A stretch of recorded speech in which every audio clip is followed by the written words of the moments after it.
The joys of Olympic victory have seemed to turn to ashes. The thousand disappointments of defeat have been dwarfed by a nightmare in Munich. The 1972 Olympic Games in Munich turned from an international celebration into a tragedy during the second week of the event.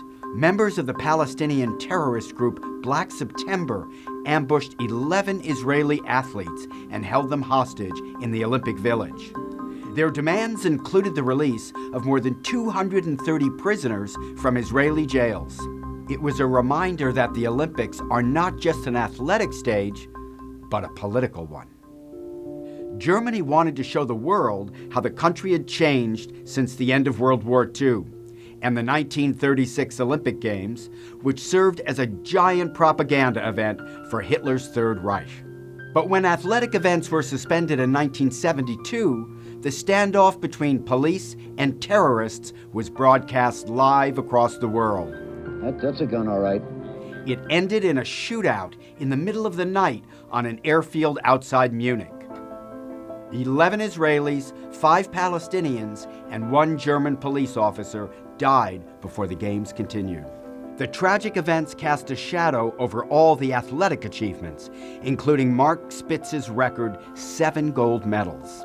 Now, in the lead up to the Olympic Games in Sochi, the Russian police and military have stepped up their fight against militant groups. Security is tight, as the government seems determined to present a peaceful and happy Russia to the world.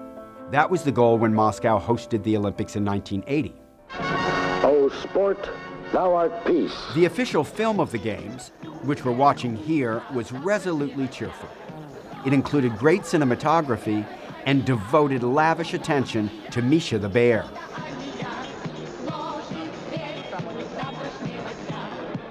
But it didn't spend a lot of time on the fact that more than 50 nations boycotted those Olympic Games over the Soviet war in Afghanistan. The United States championed that protest and even hosted a competing Liberty Bell Classic in Philadelphia. In Moscow, Russian gymnast Alexander Dityatin won a record 8 Olympic medals. But again, those games are remembered more for the boycott than for any athletic achievement. This year, it's President Obama who is taking a political stand at the Olympics. He will not attend the Games in Sochi, but is sending a delegation. It includes openly gay athletes like former figure skating gold medalist Brian Boitano.